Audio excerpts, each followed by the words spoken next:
सुप्रभात। पिछले क्लास में हम लोगों ने जंतुओं में पोषण से संबंधित संक्षिप्त जानकारी हासिल की, जिसमें हम लोगों ने प्राणी संपोषी जीवों में किस प्रकार पोषण होता है और पोषण के कितने चरण होते हैं उनके बारे में हम लोगों ने ज्ञान अर्जन किया। अब आइए एक एक करके अलग अलग जंतुओं में किस प्रकार पोषण होता है उसकी जानकारी हासिल करते हैं। सबसे पहले आते हैं एक कोशिकीय जीव अमीबा। इसमें किस प्रकार का पोषण होता है इसकी जानकारी हासिल करते हैं। अमीबा में पोषण किस प्रकार होता है यह जानने से पहले अमीबा की संरचना की जानकारी हमें होनी जरूरी है। आइए अमीबा की संरचना पर अध्ययन करते हैं। अमीबा एक कोशिकीय जीव है।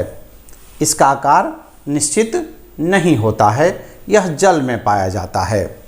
चूँकि यह एक कोशिका का बना हुआ है तो आप जानते हैं जंतु कोशिका का सबसे बाहरी आवरण को प्लाज्मा मेम्ब्रेन या कोशिका झिल्ली या प्लाज्मा झिल्ली कहते हैं।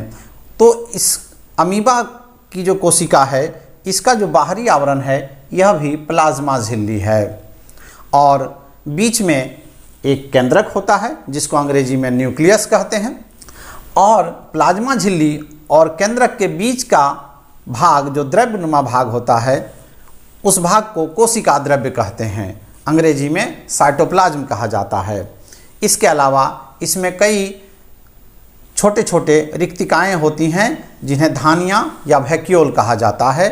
साथ ही छोटे छोटे अंगक पाए जाते हैं जैसे माइटोकॉन्ड्रिया, इंडोप्लाज्मिक रेटिकुलम, इस तरह के कई छोटे छोटे कोशिकांग पाए जाते हैं। तो ये अमीबा की संरचना है।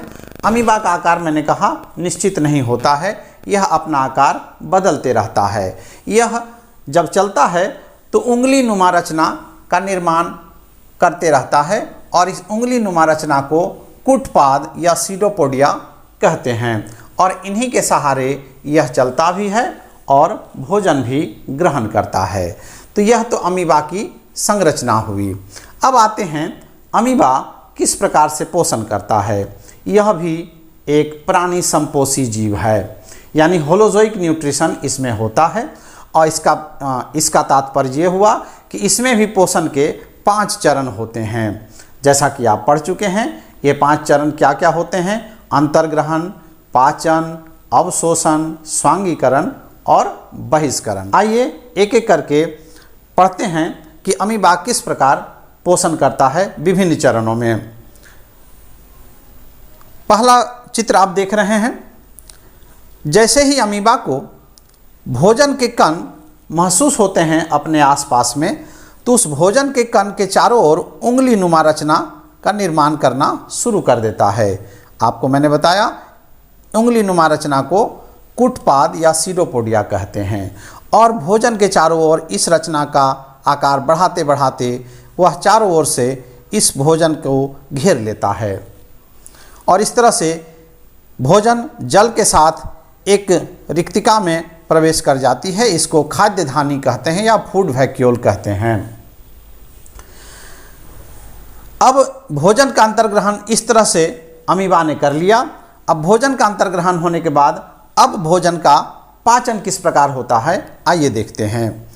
अमीबा के कोशिका द्रव्य से एंजाइम्स इस खाद्य धानी या फूड वैक्यूल के अंदर प्रवेश करते हैं और ये एंजाइम्स इस भोजन के कण को गलाने लगता है, यानी पाचन करने लगता है। यानी पाचन में क्या होता है, अघुलनशील भोज्य पदार्थ जल में घुलनशील होने लगते हैं और इस तरह से यह भोजन का कण जो है घुलनशील होने लगता है और धीरे धीरे पूरी तरह से घुलनशील हो जाता है। जब घुलनशील हो जाता है तब हम कह सकते हैं कि भोजन का पाचन अमीबा में हो गया इस खाद्य धानी या फूड वैक्यूल के अंदर में।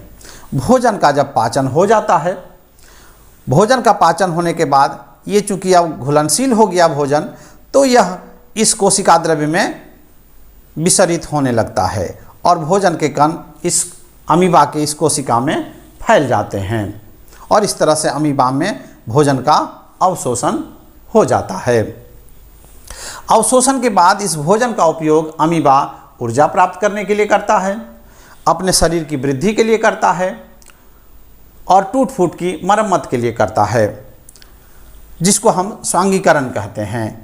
इस स्वांगीकरण की प्रक्रिया में भोजन का उपयोग वह अमीबा कर लेता है। स्वांगीकरण के पश्चात भोजन के कण जो पाचित नहीं होते, भोजन के जिस भाग का पाचन नहीं होता है वह इसी खाद्य धानी में रह जाता है और कोशिका द्रव्य में जहाँ तहाँ घूमते रहता है। और जैसे ही यह खाद्य धानी में अपाचित भोजन कोशिका झिल्ली के संपर्क में आता है, उस जगह पर कोशिका झिल्ली टूट जाती है और अपाचित भोज्य पदार्थ बाहर निकल आता है और इस तरह से अमीबा अपाचित भोजन का बहिष्करण कर देता है, यानी बहिष्कृत कर देता है। और इस तरह से हम लोगों ने देखा अमीबा में पोषण विभिन्न चरणों में किस प्रकार होता है। अमीबा चूँकि एक कोशिकीय जीव है तो यह भोजन के रूप में बैक्टीरिया और शैवाल के छोटे छोटे कणों को खाता है। आपको ये भी बता दें कि सभी जंतु विषमपोषी होते हैं, परंतु एक जंतु ऐसा है जो स्वपोषी है। उस जंतु का नाम युग्लिना है। युग्लिना भी अमीबा की तरह एक कोशिकीय जीव है, वह भी प्रोटोजोआ है। युग्लिना में क्लोरोफिल पाया जाता है और वह प्रकाश संश्लेषण की क्रिया द्वारा भोजन का निर्माण कर लेता है। यह युग्लिना एकमात्र ऐसा जंतु है जो स्वपोषी है।